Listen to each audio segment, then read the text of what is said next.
திரைப்படத்தினுடைய அறிமுக விழாவிற்கு வருகை தந்து வாழ்த்தி சென்றிருக்கிற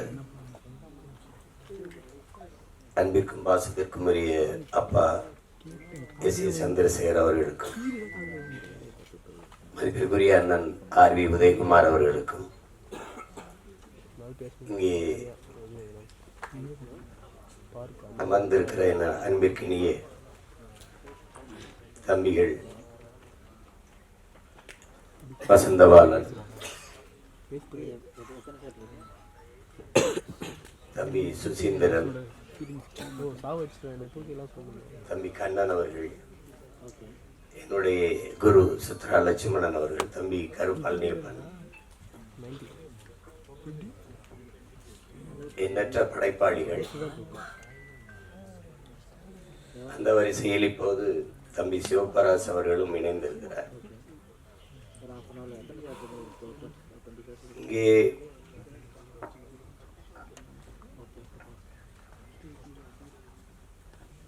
பேரன்பும் பெருங்கோபமும் ஒவ்வொருத்தரும் ஒரு விளக்கத்தை சொன்னார்கள். எல்லாரும்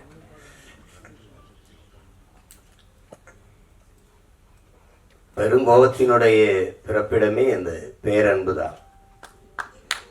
நான் என்னுடைய தம்பி படத்தை எடுக்கும்போது தம்பி என்று தலைப்பு வச்சுட்டு கீழே தலைப்பு எழுத்தார் பேரன்பும் பெருங்கோபம் கொண்டவன் என்று போட்டிருந்ததில்லை. இது தம்பிங்கிறது எங்க தலைவரை தான் குறிப்பிட்டு எடுத்தேன்னு எல்லாருக்கும் தெரியும். அதில் அது பேரன்பும் பெருங்கோபம் கொண்டவன் அப்படின்னு போட்டேன். அது ஏன் பேரன்பு? அவருடைய பேரன்பு, தன் இனத்தின் மீது இருந்த பேரன்பு அந்த இனம் அழித்து ஒழிக்கப்படும் போது அதை காக்க வேண்டிய பெருங்கோபத்திற்கு ஆளாயிட்டார். இங்கே பாரதியினுடைய பெருங்கோபம், அந்த ஆவேசமான கவிதை வீச்சுக்கு காரணம் அவன் இந்த மண்ணை மக்களை நேசித்த வச்சிருந்த காதல் தான் காரணம். அப்படி அதை உள்ளடக்கமாக வைத்து இந்த ஒரு படைப்பு படைக்கப்பட்டிருக்கு. இதில் எல்லாத்தையும் விட பெரும் பாராட்டுக்குரியவர்கள் இப்படி புதியவர்களுக்கு துணிந்து வாய்ப்பு கொடுத்த தயாரிப்பாளர் மதிப்பிற்குரிய ஜெயகிருஷ்ணன் அவர்கள் தான். அவருடைய மனைவியார் பேரில் காமாட்சி ஜெயகிருஷ்ணன் தயாரிச்சது. அப்புறம் என்னுடைய தம்பி திருமலை வருத்தப்படுறாரு இருக்கிற திரையுலகிற்கு இருக்கிற நெருக்கடிகளை குறித்து. இதெல்லாம் ரொம்ப நாள் இருக்காது, நீங்க கவலைப்படாது, சரி வெளியில.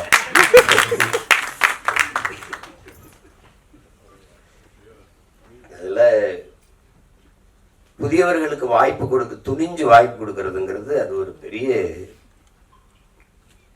சாதனை தான். அப்படி எங்க அப்பா எஸ்சி கூட பேசலாங்க பாருங்க. நான் ஒவ்வொரு தட்டையா போய் வாய்ப்பு, அவ்வளவு பெரிய இயக்குனரே தன் மகனுக்கு கேட்டேங்கிறார். அதுல ஒரு அழகி படம் எல்லாரும் பார்த்தவராச்சும் தேவையான இவங்க கூட குறிப்பிட்டு பேசுனாங்க. அந்த படத்தை நம்மளால எடுத்துட்டாப்ல. அவர் ஒளிப்பதிவாளர் வந்து படம். இப்போ அது 4 ஃப்ரேம்னு ஒரு திரையரங்கா இருக்குது. அதுல என்னை கூப்பிட்டு காட்டுறாரு, ஏ வா வை பாரு அந்த படத்தை அப்படின்னு. நாங்க மாமத்தில் என் தங்கச்சி கணவர் அவரு, அதனால நம்மால கூப்பிட்டு காட்டுறாரு. நான் படத்தை ரசிச்சுட்டு வந்து கட்டி பிடிக்கிறேன், பாராட்டுறேன். அருமையா எடுத்துட்டேன், ஒரு காவியம் மாதிரி எடுத்துட்டேன். படம் வெற்றி அடை, நீ ஒன்றும் கவலைப்படாத. என்ன என்ன அப்படியே சொல்ற ஏ உண்மை எல்லாம் வந்துருக்குங்கய்யா. அப்படியா? என்ன ஒரு வயல ஒன்றும் சொல்ல மாட்டாங்க. என்ன அப்படி சொல்ற? உண்மையை சொல்லு. உனக்கு எதுக்கு நல்லா இல்லைன்னா நல்லா இல்லைன்னு சொல்லிட்டு போறேன். தயாரிப்பாளருங்க நின்றுட்டு இருக்காப்ல, உதயகுமார் தானே, உதயகுமார் நின்றுட்டு இருக்காப்ல. நாங்க ரெண்டும் பேசிக்கிறத பார்த்து சிரிக்கிறோம். என்னதான் நண்பனா இருந்தாலும் இப்படியா போய் பேசிட்டு போறதுன்றப்பல. அந்த படம் ஓடும்னு கடைசி வரை நம்பல அவரு. அவருக்கு நல்லா எடுத்து சொல்லும்னா, ஐயா நீங்க உண்மையிலே சிறந்த படத்தை தயாரிச்சிருக்கிறீங்க, அந்த படம் உண்மையிலே பெரிய வெற்றி அடையும். நம்பவே இல்லை. திரைக்கு வந்து பிச்சுட்டு ஓடுது. இப்ப பெரிய விடுதி கட்டி வச்சு இருக்காப்புல, அங்க போனா தங்குற, நீங்க தான் சொன்னீங்க அந்த படம் ஓடும் அப்படின்னு சொல்றாங்கல்ல, இவ செல்வார் அடிக்கடி. அது மாதிரி அவர் ஒரு தங்கரை பற்றி எல்லாருமே பேசிட்டாங்க. ஆனால் எனக்கு தெரிஞ்ச ஒரு தங்கர் குழு விவாதம்லாம் இல்லை கதையில. ஒரே ஆள் தான்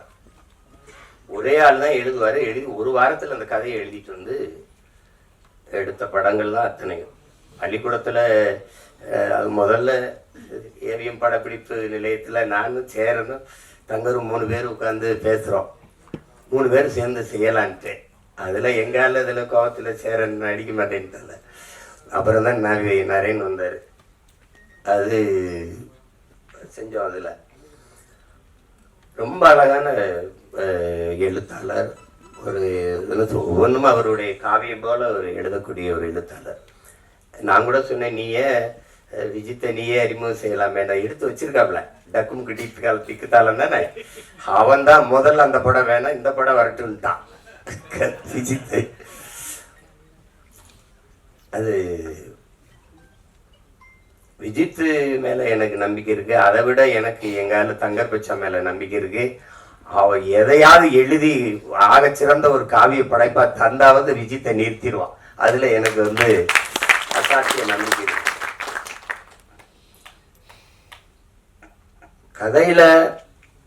கதை என்ன சொல்ல வருதுன்னு அப்புறம் பார்ப்போம். ஆனா விஜித் சொன்ன மாதிரி ஒரு நான் எதிர்பார்க்கல. சின்ன பிள்ளையில இருந்து அரவிந்தை விஜித்தை நம்ம பார்க்குறோம். ஆனா ஒரு அறிமுக படத்துல இவ்வளவு பெரிய ஒரு கனத்த ஒரு கதாபாத்திரத்தை தூக்கி சுமக்கிற ஆற்றல் அப்படிங்கிறது ஒரு பெருசு தான். அவன் ஒவ்வொரு கட்டத்திலையும் அந்த உரையாடலை வெளிப்படுத்தி உச்சரித்து பேசி அவன் அந்த இதுல வெளிக்காட்டுறதுல நல்ல முதிர்ந்த ஒரு நடிகருக்கு இருக்கிற பல படங்களை நடிச்சு அனுபவம் பெற்ற ஒரு நடிகர் போல அவன் அந்த உரையாடல் உச்சரிப்பு அது நடை இதுலெல்லாம் அவன் சிறப்பாக செஞ்சுட்டாப்புல. நான் கூட சொன்னேன், இதை ரொம்ப நல்லா பண்ணியிருக்கான் விஜித் அப்படின்னு. அந்த இதில் அவனுக்கு அந்த திரை மொழி திரை அறிவு அவனுக்கு நல்லா உள்வாங்கிக்கிட்டான். அதனால அதை எளிதாக வெளிப்படுத்திட்டாங்கிறத நான் உணர்ந்தேன். ஒளிப்பதிவு ரொம்ப சொன்ன மாதிரி தம்பி சுசீந்திரன் சொன்ன மாதிரி அந்த கேரளாவுக்குள்ள வருகிற பகுதிகளெல்லாம் ரொம்ப ரொம்ப அழகியலா எடுத்திருக்கா. அப்படி தினேஷ் மொத்த படமே ரொம்ப நல்லா பண்ணியிருந்தாரு. அது தேவையற்ற அவ எடுத்தோன்னு சொல்லிட்டான். தம்பி கருப்பல்லே வேலை செஞ்சிருக்காப்புல. அதே நேரம் எங்க அப்பா பாரதி ராஜாவுடைய பாலுமேந்திரா அவர்களுடைய திரைப்பட பயிற்சி கல்லூரியிலையும் படிச்சேன்னு சொல்லும்போது தேவையற்ற காட்சி, தேவையற்ற நகர்வு, தேவையற்ற உரையாடல் வந்து சில படைப்பாளிகள் படத்தில் இருக்காது. ஒன்று அப்பா பாலுமேந்திரா, இன்னொன்று அப்பா மகேந்திரன், இன்னொன்று எங்கள் அப்பா பாரதி ராஜா. அந்த மாதிரி படங்கள்ல பாலுமேந்திரா அப்பாவை பற்றி சொல்லணும். நானும் எங்கள் தலைவரும் சில முக்கிய தளபதிகளோட பேசிட்டு இருக்கும்போது திரையுலகம் குறித்த பேச்சுகள் வருது. அந்த பேச்சுகள் வரும்போது ஒவ்வொரு படைப்பாளிகளை பற்றி பேசிட்டு வரும்போது பாலுமேந்திரா அப்பாவை பற்றி பேச்சு வரும்போது எல்லாரும் தான் கதை வசனங்கள் எழுதி படம் எடுக்கிறீங்க, ஏன் அவர் மாதிரி எடுக்க முடியலன்ட்டு என்கிட்ட கேட்குறாங்க. கேட்கும்போது இங்கே உட்காந்துருந்தேன் எங்கள் அண்ணன் பொட்டமான் வந்து ஊர் பாசம் நீங்க கண்டுக்கிறாரு அப்படிங்கிறாப்ல. 2 பேரும் ஒரே ஊருனால ஊர் பாசத்துல சொல்றாரு. உண்மையிலேயே அப்பா பாலுமேந்திரா படங்களையும் மகேந்திரன் ஐயா படங்களையும் நீங்க போட்டு பார்த்தீங்கன்னா இந்த உரையாடல் தேவையில்லை, இந்த காட்சி தேவையில்லாம இருக்கு, இந்த இடத்துல இந்த கருவி நகர்ந்திருக்க வேண்டாம் அப்படிலாம் நீங்க யாருமே வந்து குறை சொல்ல முடியாது. அவ்வளவு நேர்த்தியான படைப்பாளி. அந்த படைப்பாளியினுடைய பல்கலைக்கழகத்திலிருந்து சிவபிரகாஷ் வந்திருக்காங்கிறது இந்த படத்தை பார்க்கும்போது தெரிஞ்சது. நான் கூட தங்கட்ட சொன்னேன், தேவையற்ற பதிவு, காட்சி, உரையாடல் அப்படின்னு எதுவுமே இல்லை. முதல் படம் மாதிரி இல்லை. சிவபிரகாஷ் எனக்கு அவ இயக்குனராகிறதுக்கு முன்னாடி இருந்து தெரியும். என்னுடைய பயணங்கள்ல ஒரு 4-5 ஆண்டுகள் என் கூடவே பயணித்து வந்த ஒரு தம்பி. அவர் தான் இந்த படத்தை இயக்கியிருக்காங்கிறது எனக்கு தெரியாது. அப்புறம் பின்னாடி தெரிஞ்சோடனே ரொம்ப மகிழ்ச்சி எனக்கு. அதில் அதே மாதிரி கதாநாயகன் நடித்த அந்த சாலி அவர்கள், அவங்க படத்தில் அவங்க மலையாளியாக நடித்ததுனால நானும் மலையாளி அப்படின்னு தான் நினச்சிட்டு இருந்தேன். ஆனால் நல்லா நடிச்சிருந்தாங்க. படத்தில் ஒரு கருவி இருந்து நம்மளை பதிவு பண்ணிக்கிட்டு இருக்கு, நம்ம நடிக்கிறத பதிவு பண்ணிக்கிட்டு இருக்குங்கிறது என்ன இல்லைனாவே அவன் சிறந்த கலைஞனா ஆயிடும். அது தெரியுது. அது நம்ம என் தம்பி அருள்தாஸ் சொல்ல வேண்டியதில் அவன் சிறந்த ஒளிப்பதிவாளர். அவன் செய்ய வந்த வேலை வேற, இப்போ செஞ்சுக்கிட்டு இருக்க வேலை வேற. இதில் 2 பேரும் மைம் கோயமையும் அந்த என் தம்பி அருள்தாஸும் உண்மையான வாழ்க்கையில் ரொம்ப அநியாயத்துக்கு நல்லவங்க. திரையில் அநியாயத்துக்கு கெட்டவனாவே நடிக்க வேண்டியது இருக்குது. அது ஒன்றும் பண்ண முடியாது. எனக்கு 2 தெரியும் எனக்கு ரொம்ப. அது மைம் கோபியை பார்த்தா புஷ்பாலெல்லாம் பயங்கர கொடூரமான ஆளா நடிச்சிருக்காப்ல. அப்புறம் பார்த்தா கன்னட படத்தில் நடிக்கிறோம். எந்த படம் எந்த தொலைக்காட்சி திருப்பலாம் நம்மால் இருக்காரு. நமக்கு ஒரு பெருமை. ஒளிப்பதிவு கருவி இல்லாம கூட போவாங்க. நம்மால் இல்லாம இன்னி போக முடியாது. படப்பதிவு தம்பி இந்த மாதிரி ஒரு பெருமை தான் நமக்கு. அது என் தம்பி அருள்தாஸ் கெட்டவனாலாம் நடிக்கும் போது கொஞ்சம் மனசு கஷ்டமா தான் இருக்கும். இவையானா அதெல்லாம் நடிக்கிறாரு. அதனால கலைன்னு வந்துட்டா என்ன இருக்கு, நடிக்கணும். அதுல ஒன்றும் இல்லை. சிறந்த நடிப்பை வெளிப்படுத்தியிருந்தாங்க. எனக்கு ரொம்ப பிடிச்சிருந்தது படத்துல. அதுல போய் என் தம்பி வினோத் காவல்துறை அதிகாரி நடிச்சிருந்தாரு.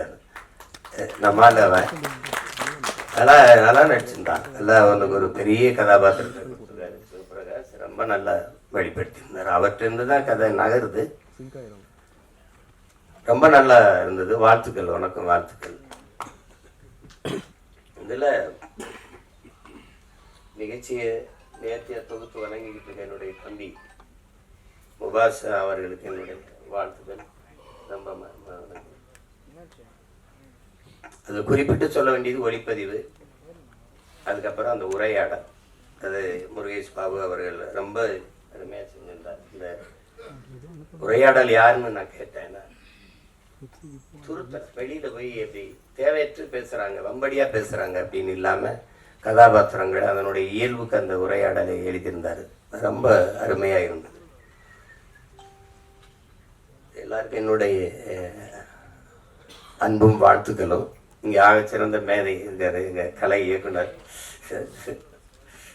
முத்துராஜு. அப்புறம் என்னுடைய தம்பி கவிஞர், சிறந்த கவிஞன். அவன் எழுதிய பாடல்கள் அதில் அவர் சொன்ன ஒரு ஐயா விஜயகாந்தை பற்றி சொல்லும்போது சொல்லிதான், தமிழன் தமிழன் இவன் தான் தமிழன். அந்த பாட்டு கொஞ்சம் வழியாக தான் இருந்தது. அவருடைய இறுதி ஊர்வலம் போகும்போது அந்த பாட்டை திருப்பி போடும்போது ரொம்ப இதாக இருந்தது. அவ்வளவு சிறந்த ஆற்றலாளர்கள்லாம் இங்கே இருக்கிறாங்க. என்னுடைய குரு, அவரை பற்றி நான் சொல்லணும். நாங்கள் பசும்பன் படத்துக்கு நான் கதையை சொன்னோம். எனக்கு எங்கள் அப்பாவுக்கு சண்டை வராத நேரங்களே இல்லை. அப்போ பஞ்சாயத்து செய்த பஞ்சாயத்துதார் அவர் தான். என்ன எழுதி கொடுத்தாலும் தாளை தூக்கி தூக்கி கீழே போட்டுருவாங்க. அது படிக்கிறதுலாம் கிடையாது அப்படின்ட்டு. நான் ஒன்றும் இல்லை, பதறதில்லை. எடுத்து பொறிக்க அப்படியே வச்சிருப்பேன். போய் உட்காந்துருவேன். எல்லாரும் பெரிய பெரிய நடிகர்கள். நான் நீண்டு பையன் ஒரு பேர செட்டு இது பண்ணிட்டு சின்ன பையன் உட்காந்துருப்பேன். திடீர்னு இந்த இடத்துல சித்தா இங்கே சிவா ஒரு இது பண்ணும், ராதிகா இங்கேருந்து வரணும், இங்கே ஒரு இது வேணும். எங்கே அந்த பையன்? நான் எங்கேயாவது உட்காந்துருப்பேன். தேடி சிஷியா இங்கே வா அப்படின்னு. இன்னும் என்ன உங்கள் அப்பா வசனம் கேட்குறாரு, இங்கே வாங்க. என்னப்பா வேணும்? இங்கே 2 பேரும் பேசணும். இந்த அப்போ அது இதாப்பா நீங்கள் கீழே சட்டு முன்னாடி தூக்கி போட்டீங்களப்பா. அதான் ஐயோ ஒரு தடவை தூக்கி போட்டார். நான் கடைசியாக வெறும் இந்த இதுதான் இருந்தது. அதை தூக்கி கீழே போட்டு நடந்து சென்னைக்கு கிளம்பிட்டேன். பொள்ளாச்சியிலிருந்து நடந்தே போறேன்ட்டு திருப்பி வாட உங்க அப்பா பத்தி ஏதாவது புது சட்டைக்கு இருந்தா என்ன நீ வா வா வா வா அப்படி கூட்டி போய் பல தடவை. அதுல இருந்தா என்னுடைய குரு. இல்லைன்னா பாதி படத்திலே போயிருப்பேன் ஊருக்கு. அது அவர் சொன்ன மாதிரி, தம்பி சொன்ன மாதிரி திரை உலகத்தினுடைய களஞ்சியம் தான். ஏன் நடிகர் திலகம் ஒரு நடிப்புல கலை களஞ்சியம்னா, இந்த ஆண்டு இந்த படம் இப்படி வந்தது, இந்த திரையரங்கில் வெளியிட்டாங்க, இது இத்தனை நாள் ஓடிச்சு, இதனால இது ஓடிச்சு, இந்த பண்டிகையில் வெளியாச்சு, எல்லாமே அவருக்கு தெரியும். அவர் நினைவுக்குள்ள இருக்குது. அவ்வளவு இருக்கிற மூத்த இதழியலாளர்கள் எங்க ஐயா போன்றவர் இருக்காங்க. விழாவின் சிறப்பே நீங்க இவ்வளவு நேரம் இருக்கிற என் உறவுகள் எல்லாம் இவ்வளவு நேரம் அமைதியாக உட்கார்ந்து இருக்கிறீங்கன்னா அதுவே இந்த விழாவுக்கு பெருமை. இதை காட்சிப்படுத்தி மக்கள்கிட்ட கொண்டு போய் சேர்க்க இத்தனை ஊடகவியலாளர்களும் 10 மணி ஆகியும் இருக்கிறீங்க அப்படிங்கிறதா பெரிய இது. எனக்கு பார்த்தீங்கன்னா ஒரு நேரம் ஒரு ஊரில் இருக்கணும், ஒரு நேரம் ஒரு ஊரில் இருக்கணும். நேற்று எங்கேயோ இருந்து வந்தோடனே வா படம் பார்க்கன்னு கூப்பிட்டாப்புல, அங்கே போனேன். இன்னைக்கு நீதிமன்றத்தில் நேர் நிற்கணும், நின்றுட்டு 5 மணிக்கு வந்து இறங்கினேன். வா இங்கே பாட்டு வெளியிடணும்னு கூப்பிட்டாப்புல. வேற ஆள் இருந்தால் போய் வேலை இருக்குன்னு சொல்லலாம், அவர்னா போன்றிருப்பேன். விஜித்துக்காக வர வேண்டியது இருக்குது. இவரெல்லாம் யார் பார்ப்பா? என் தங்கச்சிக்கு என் பிள்ளை விஜித்து அரவிந்துக்காக பார்க்க வேண்டியது இருக்குது. அதாவது உங்க தங்கர் சொன்ன மாதிரி நம்ம எல்லாருமே வெறுக்கிற இதுகள் இருக்குது, செயல்கள் இருக்குது. ஒண்ணு ஊழல், லஞ்சம் யாருக்கும் பிடிக்கல, இந்த நாட்டுல யாருக்கும் பிடிக்கல. ஆனா ஒரு கேள்வி எழுது, யாருக்குமே ஊழல் லஞ்சம் பிடிக்கலையே, அப்ப யார் கொடுக்குறா யார் வாங்குறா? சரிதானே? லட்சுமி ராமகிருஷ்ணன் இருக்காங்க, அவங்கதான் நியாயமான தீர்வு சொல்லுவாங்க.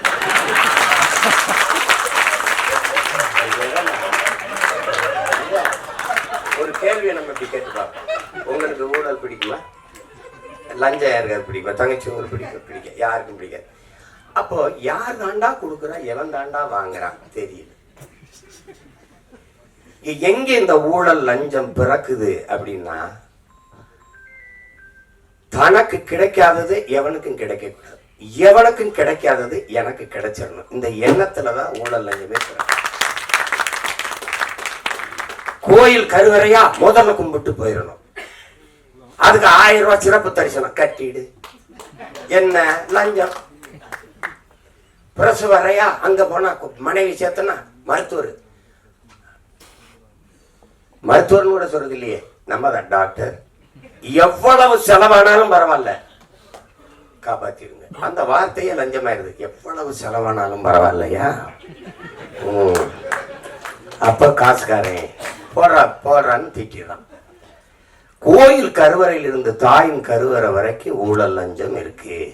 ஒரு மருத்துவ கல்லூரியில படிக்க போனா 10 இடம் தான் இருக்கு, ஆனா 100 பேர் காத்திருக்கான்னா அவனுக்கு கிடைக்காத இடம் எனக்கு கிடைக்கணும்னா ஒரு இடம் 1 கோடினா கட்ட தயாரா இருக்கான். அங்க யாருக்கும் கிடைக்காதது எனக்கு கிடைக்கணுங்கிற அந்த எண்ணத்துல பிறந்துருது இந்த ஊழல் லஞ்சம்.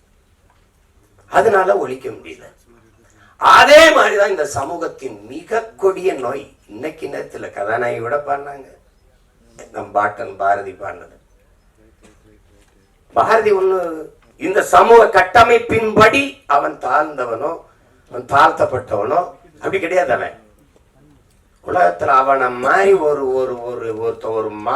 ஒரு மகன் இந்த மண்ணில் பிறந்திருக்கான்னா நீங்க எவனுமே இல்லையே.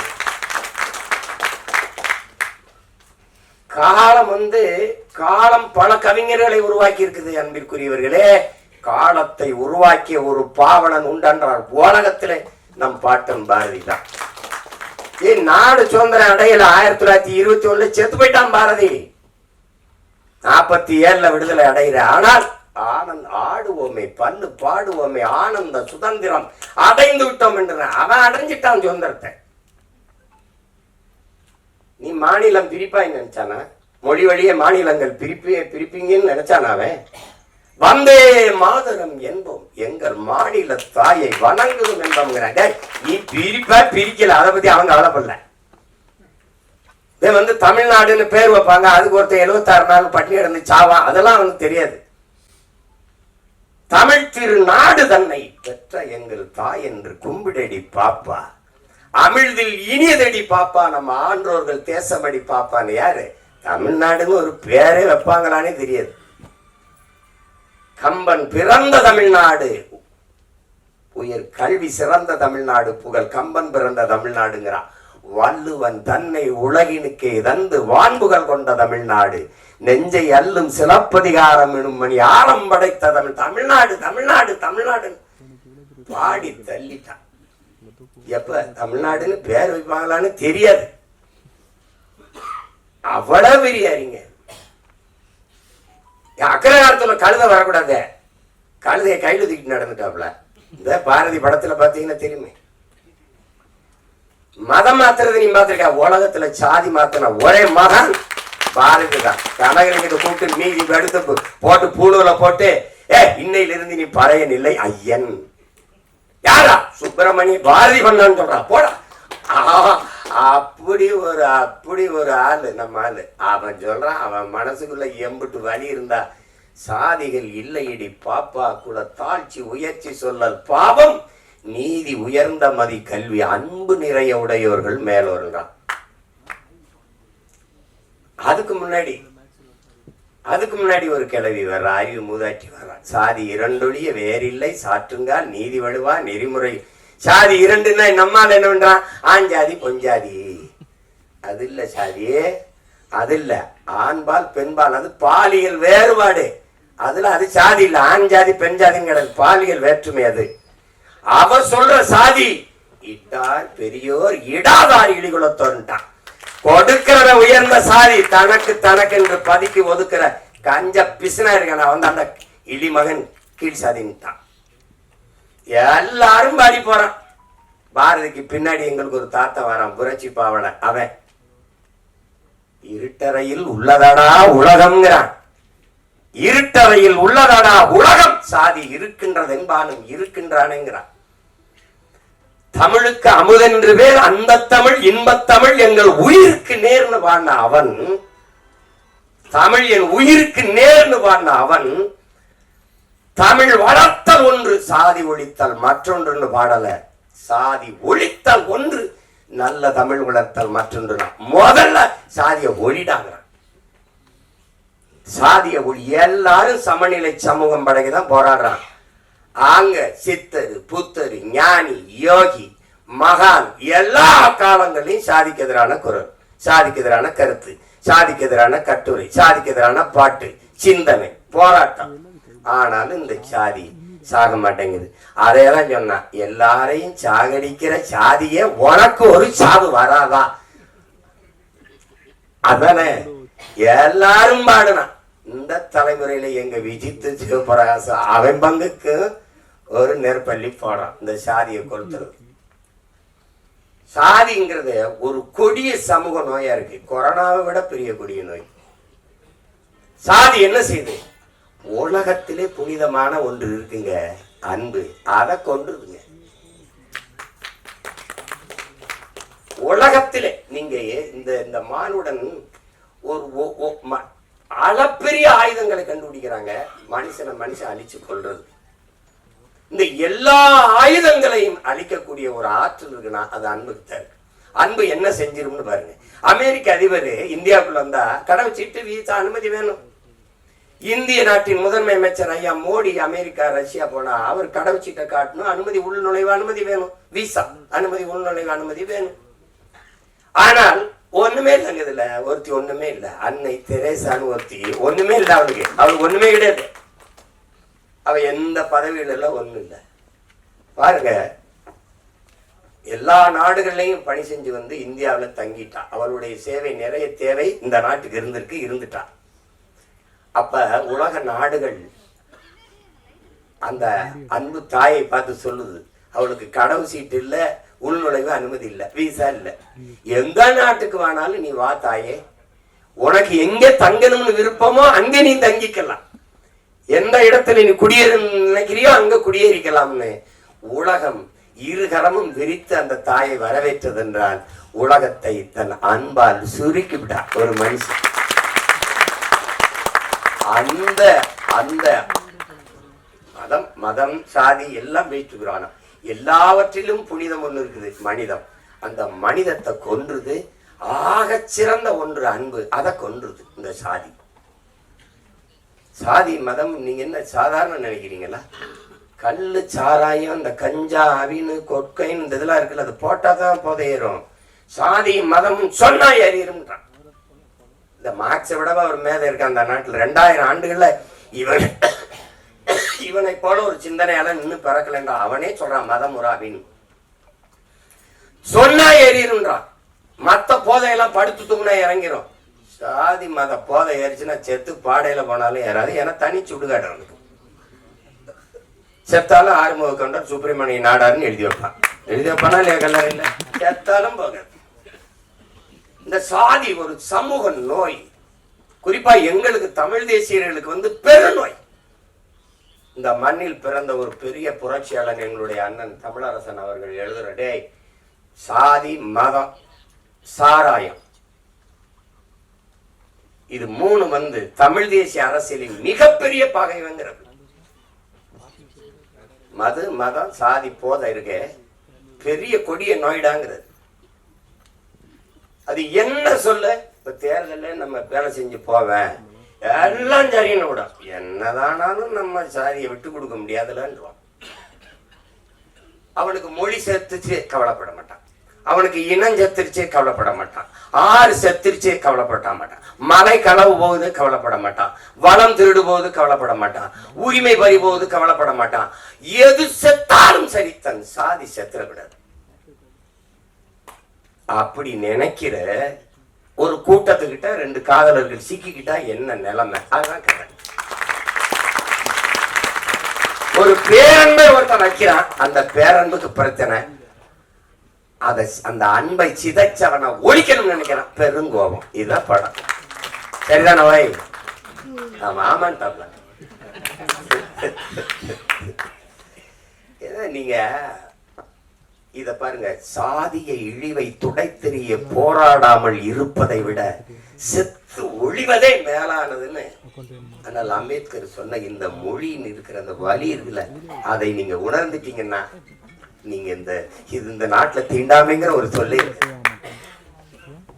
நீங்க நினைச்சு பாருங்க. எவ்வளவு வழி இருந்தான்னா, யாருக்கு அடிமை இல்லை, எனக்கும் யாரும் அடிமை இல்லை. இந்த எண்ண ஓட்டம் தான் இங்க எல்லாருக்கும், இந்த மானுடத்துல எல்லாருக்கும் தேவைப்படுது. இதுதான் இங்க இருக்கிற சிலையிலேயே கலைந்து போயிருக்க கூடாதா அப்படின்னு ஆவேசமா தன்னுடைய வழியை வெளிப்படுத்துறாரு அண்ணல் அம்பேத்கர். அததான் தோணுது. எத்தனை வலி, எவ்வளவு வலியின் மொழி அது. இன்னுமா அந்த கொடுமை, இன்னும் தொடரும். அத பாருங்க, பிறப்பின் அடிப்படையில் பேதம் பாராட்டுகிற, உயர்ந்தவன் தாழ்ந்தவன் என்ற பாகுபாடு பாராட்டுகிற இந்த கொடிய நோயை ஒழிக்காத சமநிலை சமூகம் பிறக்க. இதற்கு என்னைக்கு சொல்லலாம் பாருங்க, அந்த இதுல படத்துல கூட வருது பாருங்க,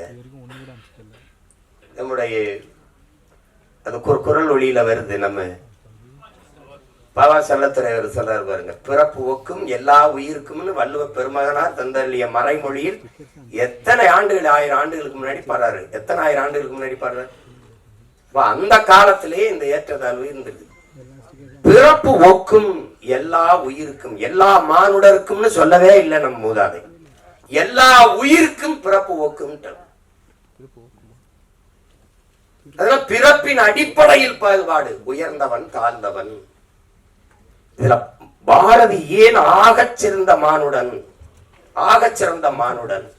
பாரதி கிட்ட கேட்கப்படுது, எங்க நோய், நாம பிரம்மனின் தலையிலிருந்து பிறந்தோம், சத்திரியன் தோல்ல இருந்து பிறந்தான், வைசியன் தொடையிலிருந்து பிறந்தான், அந்த சூத்திரன் காலில் இருந்து பிறந்தான், இந்த பஞ்சமன் ஒருத்தருக்கான அவன் எதுல பிறந்தான்னு பாரதி கிட்ட கேட்கப்படுது. பாரதி, அவன் மட்டும்தான்டா அவங்க ஆத்தாளுக்கு அப்பனுக்கும் பிறந்தான். புரியுதா உங்களுக்கு? சமூகத்து மேல இருந்த அவனுக்கு கோபம் இருக்கு பத்தியில, அந்த கோபம் தான் இந்த பெருங்கோபம். அத நீங்க அது இழிவை சுமந்து பாக்குறவனுக்கு தான் தெரியும். நீங்க இந்த வழி மேல்தட்டு மக்களுக்கு ஒன்றும் தெரியாது. இது நாட்டாம பண்ணிட்டு, இது ஒரு போதை, இது ஒரு மன நோய். மனிதனை சக மனிதனை தன்னை போல எலும்பு நரம்பு ரத்தம் சதை பசி உறக்கம் கனவு கண்ணீர் எல்லாம் கொண்ட சக மனிதனை தாழ்ந்தவன் என்று தாழ்த்தி வீழ்த்தி சுவங்காணுகிற ஒரு மனநிலை கொடிய நோய். அது மனநோய். இங்க இருக்கிறது. ஒத்தது அறிவார் உயிர் வாழ்வார் மற்றெல்லாம் செத்தார் வைக்கப்படும் தான் வள்ளுவ பெருமகனார். காரணம் என்ன? துணிவெழுக்கிற வண்ணான், முடிதிருக்கிற மருத்துவர், அங்க சலவை தொழிலாளி வேணும், அங்க தச்சன் வேணும், அங்க விளைய வைக்க உணவுப் பொருளை விளைய வைக்க அங்க வேளாண் குடிமகன் உழவன் வேணும், அங்க அதை உணவு அதை சமைக்க பாத்திரங்கள் செய்யற குயவர் வேளாளர் குடிகள் வேணும். எல்லோரும் வேண்டும். எல்லாரும் சேர்ந்து இசைந்து வாழ்ந்தால்தான் அது சமூகம். ஒத்தது அறிவார் உயிர் வாழ்வார் மற்றெல்லாம் செத்தாருள் வைக்கப்படும். அதெல்லாம் பிணமிடான்ட்டான். எல்லாரும் தான் சாடி இருக்கான், பாடி இருக்கான், ஆடி இருக்கான், எல்லாம் பண்ணி பார்த்திருக்கான். ஒன்னும் நடக்கலைங்க. நீ சாதிக்கு ஒரு சாமி, சாதிக்கு ஒரு சமநிலை சமூகம் எங்க இருக்குது? செத்த பிறகு கூட பணத்தை புதைக்கிறதுல இவனுக்கு இந்த சாதிக்கு இது, இந்த சாதிக்கு இது, இந்த சாதிக்கு இது. இதுல எந்த சாதிக்கும் பாகுபாடு இல்லாத ஒரு தேசத்தை படைக்கும் உலகத்தில் இந்த நிலத்துல முடியல. எங்கள் உயிர் தலைவன் அவன் கனவு கண்ட தேசத்துல, தமிழீழ நாட்டுல நீ எவனாக இரு, என் கோட்டுக்குள்ள என் நாட்டுக்குள்ள வந்தா நீ தமிழனா இருன்னு ஒரு மக்களை உருவாக்கி இறந்து போன எல்லாரையும் ஒரே இடத்தில் மாவீரர்கள் துயிலும் இல்லம் என்று நீ பெரிய தளபதினாலும் படு, நீ சாதாரண வீரனாலும் படு, நீ எவனாக இரு, உயர்ந்தவன் தாழ்ந்தவன் பாகுபாடு இல்லாது எல்லோரும் ஒரே. இங்க உயர்ந்த சாதிக்காரன் சுடுகாட்டு வழியை கூட தாழ்ந்த சாதிக்காரன் பிணத்தை எடுத்து போக முடியாது. ஆனா நீங்க மகான்கள் தோன்றிருக்காங்க, காந்தி தோன்றிருக்கிறார், அண்ணன் அம்பேத்கர், பெரிய புத்தன் பூலே யாரும் தோண்டிட்டான்.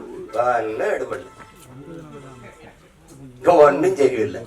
இன்னொரு தலைமுறை இந்த சாதி மதத்தை காலில் போட்ட செருப்பா போட்டு தேய்ச்சி நடந்தாலே ஒழிய இது சாக. இந்த கருமத்தை ஒழிக்காம சமநிலை சமூகம் படைப்பது என்பது சாத்தியமில்லை. வெற்று வார்த்தை.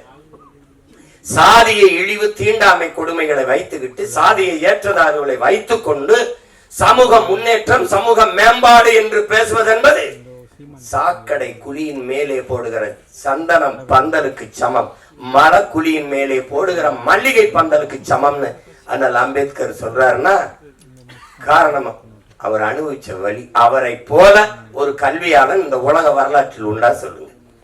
ஒரு மனிதன் 10,000 புத்தகங்கள் தன் வாழ்நாள்ல படிச்சிருக்கணும், அது குறைந்த தகுதி. ஆனால் 64,000 புத்தகங்களை படித்த ஒரு மகன் உண்டென்றால் அது அண்ணல் அம்பேத்கர் தான். ஆக சிறந்த கல்வியாளன். படுக்கிற இடம் கூட படிக்கிற இடத்துக்கு பக்கத்துல இருக்கணும்ட்டு நூலகம் எங்க இருக்கும் அங்கதான் அறை எடுத்து தங்கி இருக்கிறது. அப்பேற்பட்ட அறிஞர் சொல்லிட்டான், இந்த சாதிய இழிவை தொட தெரிய போராடாமல் இருப்பதை விட செத்து ஒழிவதை மேலானதான். அப்ப அது அந்த வலியை இந்த ஒரு 2 மணி நேரமா 2 மணி நேரமா 2 மணி நேரம் அந்த படத்துல எவ்வளவு அழகா சொல்ல முடியுமோ, அதாவது அது அதிகப்படியா மிகைப்படுத்தாம இல்ல, ஆங்கிலத்துல ஓவர் டிராமான்னு சொல்லுவாங்க. புரியும்படியா சொல்லணும்ல சில இது. அவன் சொல்லிக்கிட்டே தம்பி வர போறலாம் ரொம்ப தேங்க்ஸ் ரொம்ப நன்றி சொல்ல மாட்டாங்க. சரிட்டுதான், அது நமக்கு பழகிடுச்சு. பெயரளவுல நம்ம ஒரு மொழியை பேசிட்டு ஏதோ ஒன்று தெரியுறோம், அது இப்படி பழகிடுச்சு. அதுல மிக ஆழமான ஒரு பதிவு, அந்த கருத்தை அது ஒரு கவித்துவமா தாங்கி நிக்குது. ரொம்ப மிகைப்படுத்தாம தன் இயல்பு ஓட்டத்திற்கு இந்த கருத்துக்களை படம் சொல்லுது, வலியுறுத்துது. நல்ல ஒரு பதிவு. இனிவரும் தலைமுறையாவது இந்த சிந்தனையிலிருந்து விடுபட்டு எல்லாவற்றையும் தாண்டி ஒரு புனிதம் இருக்கு, அதான் மனிதம். அதை நோக்கி இந்த மானுடம் பயணிக்கணும். அதுலதான் இந்த உலகம் சரி வரும். இதுதான் ரொம்ப கஷ்டம். இன்னைக்கு நமக்கு ஒரு பிரச்சனை இருக்குது. காக்கை செத்தான, கொக்கு செத்தான, யானை செத்தான, புலி செத்தான, பூனை செத்தானன்னு கவலைப்படாம போயிட்டு இருக்கோம். அதெல்லாம் செத்தா பார்க்க நம்ம இருக்கோம், நம்ம செத்தா எவனும் இருக்க மாட்டான். அதெல்லாம் எந்த உயிர்மை நேயம் கொண்டு வாழ்ந்த ஒரு இனத்தின் மக்கள் சக மனித சாவையே இன்னைக்கு ஏறிட்டு பார்க்கறது இல்லை, போய்கிட்டே இருக்கும். அது பெரிய துயரம் தான். அப்ப இதுல ஒரு சிறந்த படைப்பு. இதுல என்னுடைய தங்கர் அவர்கள் குறிப்பிட்டது மாதிரி பெரிய எங்களுக்கெல்லாம் அந்த வாய்ப்பு கிடைக்கல. நாங்கள் அவருடைய பெரிய அன்பு பிள்ளைகளாக இருந்தோம். நான்லாம் முதல் படத்திலேயே அவரோட இணைந்து வேலை செய்யணும்னு நினச்சேன், அந்த வாய்ப்பு பெற முடியல. தங்கர் கூட அழகிலாம் வேலை செஞ்சுட்டு. ஆனால் முதல் படத்திலே தம்பி சிவபிரகாசுக்கு அந்த வாய்ப்பு கிடைச்சிருக்குது பெருசு. எங்கள் அப்பா இளையராஜா அவர்களோட பணியாற்றுறது. ஒரு இசை ஞானி அப்படின்னு சொல்றதெல்லாம் ரொம்ப குறைவு. இது ஏன் அவர் இசை ஞானியா இருக்கணும்? அறிவு என்பது அறிவது, ஞானம் என்பது உணர்வது. இசையை அறிய முடியாது, உணரணும். அதனால அவர் இசை ஞானி என்று கருணாநிதி அவர்கள் வச்சு அழைச்சதுனால அது இசைஞானின்னு வந்துட்டது. அதையும் தாண்டி அவரை சொல்லணும்னா அவர் இசை இறைவன், இசை அமைப்பது இசையமைப்பாளர், இசையை அருளுவது. ஒரு இறைவன்கிட்ட போய் என்ன வேணாலும் காம பாருங்க, இந்த தேர்வுல நான் வெற்றி பெற்றணும், எனக்கு அதிக மதிப்பெண்களை கொடுத்துரு, எனக்கு கை காலுக்கு நல்ல சுகத்தை கொடுத்துரு, எனக்கு நிறைய மூளையை கொடுத்துரு, எல்லாம் என்ன கேட்டாலும் கொடுத்துருன்னு நினைக்கிறான் பாருங்க. அப்படி கொடுக்கும்னு நம்பிக்கை உள்ள ஒன்றுக்கு பேர் இறை வச்சா. நீ என்ன வேணாலும் கேளுங்க தந்துருவார். அப்ப இங்க கிராமத்துல இப்படி ஒரு பாட்டு போடுவார். நீங்க வேணா பாருங்க, உலகத்துல இப்படி ஒரு இசை அறிவு கொண்ட, இசை ஆற்றல் கொண்ட ஒரு மேதை, பீத்தோவன், பால்மரியட்டு, மோசாட்டு எல்லாம் சொல்லுவாங்க, கொண்டு வந்து எங்க ஊர் படத்துக்கு ஒரு 2 மணி நேரம் பின்னணி இசை வாசின்னு சொல்லுங்க, தெரிஞ்சிடும் யாரும் பெரிய மேதை. என்ன முத்துற போட்டு வாசிக்க சொல்லுங்க. தளபதினு ஒரு படத்தை எடுத்துக்கிறீங்க, ஒரே இசையமைப்பாளர், ஒரு மியூசிக் கம்போசர், ஒரு இசையமைப்பாளர் ஒருவரே இந்த படத்துக்கு இசையமைச்சிருக்காரு, இந்த பாடல்களை உருவாக்கி இருக்காருன்னு யாராவது ஒத்துக்கிட்டா சொல்லுங்க. எடுத்த உடனே ஒரு பாட்டு, சின்ன தாயவர் தந்த அந்த பாட்டு போகும். கொஞ்ச நேரம் அடி ரக்கம்மா கையை தட்டு சங்கு சக்கு சக்கு சக்குன்னு போகும். அதுல வந்து தேவாரத்துல இருந்து ஒரு இதை போடுவாரு, கும்பிட்டு ஒரு போடுவாங்க, சோபன அறிமுகத்துக்கு ஒரு இதை போடுவாரு. திருப்பி காட்டுக்குயிலு மனசுக்குள்ளே பாட்டுக்குன்னு ஒண்ணு போகும். தின்னு சுந்தரி கண்ணால் ஒண்ணு போடும், யமுனையாற்றிலே ஈர காற்றிலே குஞ்சா மோசாட்டு வா, பால் மறிட்டு வா, போடுற அப்படி 7 பாட்டு போட்டு விடாப்பா. சரிவா, யமுனை ஆற்றிலே ஈர காற்றிலே கண்ணனோடுதான் பேட. இவர் தான் சங்கு சக்கு சக்கு சக்கு, அதான் அவர் தான் கம்போசர். காட்டுக்குயிலு மனசுக்குள்ளே பாட்டுக்கு அதான் கம்போசர். திருப்பி ஒருத்தர் சுந்தரி கண்ணாலூர், அதுவும் எல்லாம் ஒரே ஆளுன்னு சொல்லி எவனாவது உலகத்துல நம்பிட்டானா என்னை கேட்டு, அது எங்கால தான் முடியும். இப்ப டோனி சிறந்த ஆட்டக்காரர் தான், ஆனால் அவருக்கு சென்னை சேப்பாக்கம் மைதானம் தான் சரியாக இருக்கும், மற்ற இடத்துல சரியா ஆட மாட்டார். அப்படிலாம் இல்லை, எங்காலும் எந்த திடல்ல விட்டாலும் அடிப்பார். இது ஹோம் பிச்சுமா, இது ஹோம் கிரவுண்ட். எங்க அப்பாவுக்கு எல்லா கிரவுண்டும் ஹோம் கிரவுண்டு தான். நீ நகைச்சுவையா படம் எடு, நீ ஏதாவது எடு, எல்லாத்துக்கும் இசை கொடு. ஒண்ணு வேணா, நீ என்ன பண்ண நாயகன் படத்தை திருப்பி நான் சொல்றேன், அந்த சீமா சொன்னதுக்காக ஒரு தடவை பாடு. எடுத்த உடனே ஒரு சின்ன பையன் அவங்க அப்பா தொழிற்சங்கத்துல பாரு கொண்டு வாங்கி இங்கிருந்து கருவிக்குள்ள இருந்து, அது ஃப்ரம் தி கேமராங்கிறது, இங்கிருந்து ஓடுவான் ஒரு சின்ன பையன். ஓடும்போது தூத்துக்குடியில இருந்து ஓடும்போது அப்படி தென்பாண்டி சீமையிலே தேரோடு வீதியிலே மான் போல வந்தவனை யார் அடிச்சார், அந்த பாட்டுக்கு தாளம் இல்ல, வெறும் புல்லாங்குழல். அப்படியே போய் பொழுது அடைஞ்சிடும், பொழுது விடியும் மும்பையில படுத்து கிடப்பான். இதெல்லாம் எங்க அப்பாட்ட சொல்ல வச்சுக்க, நீ எதையுமே மறக்க மாட்டேங்கிறாய்டா, இந்தப்பா மறக்கிறதுக்கா பாக்குறது. இது ஒரு இசையே இல்ல. அந்த கமலஹாசன் வந்து இந்த பிள்ளைகள் எல்லாம் அப்படி ஒரு கொசு வலைக்கு கீழே படுத்திருக்கும் போது அப்படி தென்பாண்டி சீமையில தேரோடு வீதியில, அது அண்ணன் குரல்ல வரும். அந்த கமல் அண்ணன் பாடும்போது அதுக்கு தாளம் போட்டுருப்பாப்ல, நல்ல தாளம், தபேலாலாம் வாய்ச்சி போவாப்ல. இது அப்பப்ப வரும்போதெல்லாம் தபேலா போயிட்டே இருக்கும். கடைசி எங்க அண்ணன் செத்துவாப்ல, சுட்டுவான். அந்த அவன் செத்து இப்படி விழுந்த உடனே அந்த கோட்டை சரிஞ்சிருச்சு, அந்த பேரரசு இடிஞ்சிருச்சு, அழிஞ்சிருச்சு. தென்பாண்டி சீமையிலே உலகத்துல இப்படி ஒரு விஷயம், உலகத்துல இப்படி ஒரு விஷயம் பாருங்க. அவர் ஒரு திரைக்கதை, என்ன ஒரு திரைக்கதை எழுதுறான், வச்சனம் எழுதுறான். அவர் தனியா உட்காந்து ஒண்ணு எழுதிட்டு இருப்பாப்ல. இப்ப நான் சொல்றது உங்களுக்கு இதை மணிரத்னம் ஐயா வந்து சொல்லி வாங்கியிருப்பாருன்னு நினைக்கிறீங்களா?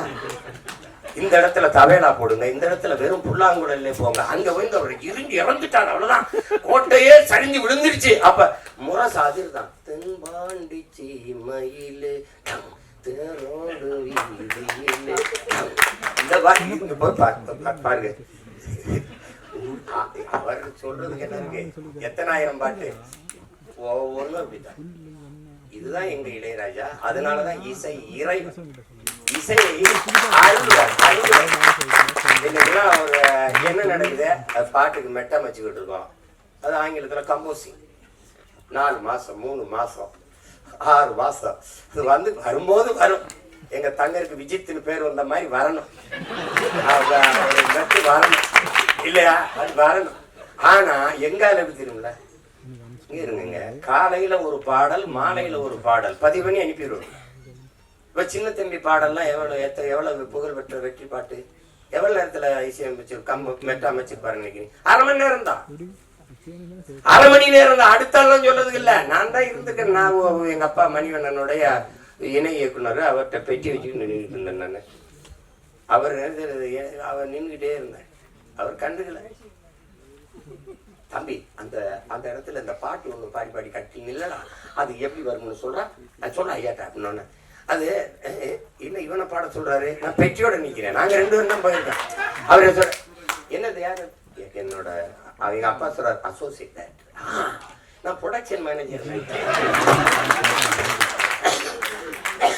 அப்படியா, சரி பெட்டி உட்கார் பாடு கேட்டு.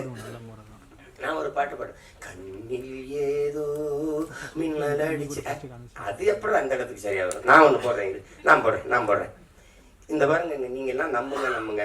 ஏங்க என் குலதெய்வ வீரகாமாகாளி ஆணையா சொல்றேங்க, சத்தியமா இருந்து பாருங்க, இப்படி போடுறாப்புல, இப்படி போடுறாப்புல, இவ்வளவுதாங்க. இந்த கை இங்க போயிருக்கு, கை இப்படி அமுக்காது. மயில் இறகால வருடன்னு அப்படி இருக்கும், அப்படி மெதுவா அப்படி வருடுவாங்க. அந்த கட்டைய விரல வச்சு கொஞ்சம் இப்படி வந்துட்டு, சங்கிலிய போட்டு போட்டோம் தங்க கீழிக்கு சங்கிலிதான் போடணுமே. இந்த படத்துல பூராமே அவர் தான் எழுதியிருக்காரு, பாட்டு பூரா எழுதியிருக்க முடியாது, அப்படியே பாடி இருப்பாரு. சரிதாங்க சூப்பரா அப்படியே பாடுவாருங்க.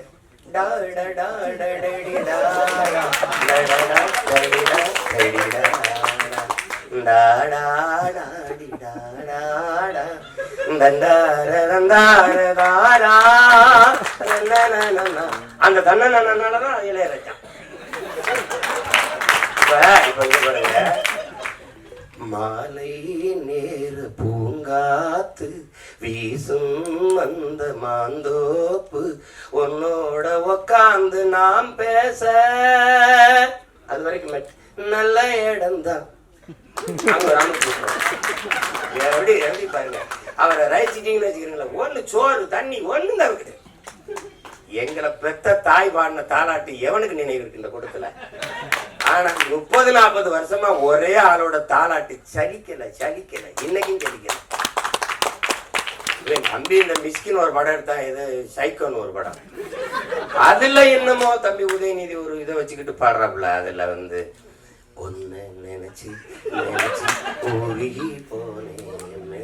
யாரா இருந்தாலும் யாரா விட, இன்னைக்கு யாராவலோ என்னை தீண்டும் காற்றின் விரலோ, யாராவலோ தாலாட்டின் தாயின் குரலோ, ஒன்ன நினைச்சு ஓடி போனேன்.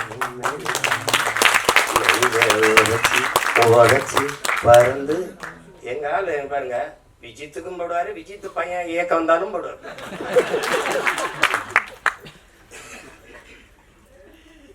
அது வந்து வரும் எப்பவாவது அரிதான அவதாரங்கள். எப்படி இலக்கிய உலகில பாரதி வந்தானோ அது மாதிரி இசை உலகில எங்க அப்பா இளையராஜா, அது ஒரு வரம். அதனால இசை இறைவனின் ஆசி பெற்ற ஒரு படம் இது. அதனால இது ஒரு மாபெரும் வெற்றி அடையணும். நான் வந்து உளமாற வாழ்த்த வந்திருக்கேன். நான் வந்து இது ஏன்னா எங்க விஜித்தோட படங்கிறதுனால, தங்குற படம் எடுத்து கூப்பிட்டா பயா வேலை இருக்கு எனக்கு போயிருப்பேன். அது அவர் தெரியும், சிரமம்தான். இப்போ போய் 3 நாள் ஆச்சு இப்படி சுத்திட்டு திரிஞ்சு, காலையில இன்னும் ஓடணும். அது ஆனாலும் இந்த விழாவும் இந்த நிகழ்வும் எனக்கு ரொம்ப முக்கியமானது. அது நான் வந்து அரவிந்த் தான், எங்க அரவிந்த் அவன் தான் இந்த வேலையை செய்ய ஆரம்பான்னு நினைச்சேன் நான். ஆனாலும் விஜித் வந்திருக்கேன். எனக்கு நான் இவ்வளவு விஜித்திட்ட எதிர்பார்க்கல. ஒரு முதிர்ந்த நடிகை. எங்கள் அண்ணன் சந்திரசேகர் இருக்காங்க, அவங்க வந்து அந்த பாலைவனச்சோலையில் நடித்த போது அவ்வளவு இதாக இருக்கும். அந்த உரையாடலை வெளிப்படுத்துகிற ஆற்றல், அந்த இதெல்லாம் உடல் மொழியெல்லாம் ரொம்ப மென்மையாக அதை மாதிரி நடிச்சுக்கான். அது முதல் படம்னு சொல்ல முடியாத அளவுக்கு நடிச்சுக்கான் விஜித்து. பாராட்டுகள். அதில் ரொம்ப பெருமைக்குரிய ஒரு நிகழ்வு. இதில் நீங்கள் விஜித்தை பாராட்டுவது தங்கரை பாராட்டுவதும் தான், என்னை பாராட்டுவதும் தான், இங்கே இருக்கிற ஒவ்வொருத்தரையும் பாராட்டுவதும் தான். இருந்தாலும் அது அவனுக்கு ஒரு தொடக்கம். தேவயானி அவர்கள் சொன்னது போல் உன்னுடைய தனித்திறமையில தான் நீ வெல்லணும், அது முக்கியம். யாருக்குமே வந்து அந்த புகழுங்கிறது ஒரு முகவரி அட்டை போல பயன்படும். ஆனால் நீங்கள் செய்கிற வேலையினுடைய ஆற்றலை பொறுத்தா நீங்கள் நிலைத்திருக்க போறீங்களா இல்லையாங்கிறது நிரூபிக்கப்படுது. அண்ணன் சிவகுமாருடைய பிள்ளைகள் தம்பி சூர்யாவும் கார்த்திக் வந்தாங்கன்னா சிவகுமாரன் மகன்கள்ங்கிறது ஒரு அறிமுகத்துக்கு சரியா இருந்தது. தன் ஆற்றலாம் நிரூபிச்சாங்க. அது மாதிரிதான் எங்க அப்பா என்னதான் எஸ்எஸ்சி அவர்கள் அவன் அறிமுகப்படுத்தலான்னு தம்பி விஜய் தன்னுடைய தனித்த ஆற்றலால் இன்னைக்கு போல பெரிய புகழ்பெற்ற ஒரு இடத்துக்கு வந்திருக்காருன்னா உழைப்பு. எப்படி பார்த்தாலும் உடன் பிறந்தார்களே, வெற்றிக்கு ஒரே ஒரு வாய்ப்பு தான் இருக்கு, கடுமையான உழைப்பு. அதை தவிர எல்லா வேதனைக்கும் ஒரே ஒரு மருந்து தான் சாதனை. சாதனையை எப்படி தொட முடியும்? வெற்றியின் மூலமா. வெற்றியை எப்படி அடைய முடியும்? கடுமையான உழைப்பின் மூலமா. அதனால உழைப்பு உழைப்பு உழைப்பு, அதை தவிர ஒன்றும் கிடையாது. அந்த பேரன்பும் பெருங்கோபத்துக்கு உங்க எல்லாருக்கும் இழிவு உதாரணம் சேகுவேரா உங்களுக்கு தெரியும். கியூபா விடுதலை புரட்சியாளர். பசியோடு இருந்தார்கள் மக்கள், உணவளித்தேன் மனிதாபிமானி என்றார்கள். அது அவனுடைய பேரன்பு. ஏன் இவர்களுக்கு உணவு கிடைக்கவில்லை என்றேன், என்னை கம்யூனிஸ்ட் என்றார்கள் தான். அது மாதிரி அந்த உணவு ஏன் கிடைக்கவில்லை என்ற கேள்வி எழுப்பின கோபம் தான். அது உணவு அளித்தது பெரும் பேரன்பு. அவர்களுக்கு ஏன் உணவு கிடைக்கவில்லை என்று கேள்வி எழுப்பியது பெருங்கோபம். அதுதான் இந்த சமூகத்தை பார்த்து இந்த படம் பல கேள்விகளை எழுப்புது. எத்தனை காலத்துக்குடா இந்த சாதி சனியனை வச்சு எங்களை சாகடிப்பீங்கன்னு அன்பு கொண்ட நெஞ்சங்கள் கெஞ்சுது. அதான் படம். தயவு செய்து படத்தை பார்த்து ஆதரவு கொடுங்க. ஊடகவியலாளர்கள்லாம் ஐயா ரஜினிகாந்த் படம் வந்தால் எப்படி எழுதுவீங்களோ, தம்பி விஜய் படம் வந்தால் எப்படி எழுதுவீங்களோ, அதுபோல இது படம். புதியவர்களை வரவேற்கணும். அது இல்லைன்னா புதிதான ஒன்று எதுவும் வராது. இப்போ என்னையெல்லாம் தேர்தலில் போட்டியிடுறேன்னு யாரும் சொல்றது இல்லை. கருத்து கணிப்பில் கூட இந்த கட்சின்னு ஒன்று இருக்குது, சீமான்னு ஒருத்தர் இருக்கு, அவனும் போட்டி போட போறான்னே சொல்றது இல்லை. அங்க இருக்குது ஒரு பெரிய தீண்டாமை. அதை ஒழிக்க நான் போராடிட்டு இருக்கேன். சமூகத்தில் இருக்க தீண்டாமை ஒழிக்க தம்பி எல்லாம் சேர்ந்து போராடுறாங்க. எல்லாருக்கும் என்னுடைய அன்பும் வாழ்த்துக்களும். இவ்வளவு நேரம் இருந்த எல்லாருக்கும் என்னுடைய அன்பும் வாழ்த்துக்களும். ரொம்ப பெருமை. ஒரு தம்பி கதிரோடைய அப்பா கதிர் நான் ரொம்ப நெருக்கம். என்னுடைய தம்பி அவருடைய தந்தையாருனாங்க. அவரும் நடிச்சுக்காரு. நல்லவர் அல்ல, கெட்டவரை தான் நடிச்சுக்கிறாங்க. கொஞ்சம் கொஞ்சமா சாகும் சாதி, கொஞ்சம் கொஞ்சமா சாகும். சமூக மாறுதல்கள் வந்து கொண்டிருக்கு. இன்னொரு தலைமுறை மாறி வருது. அந்த மாற்றத்திற்காக நம்ம எல்லோரும்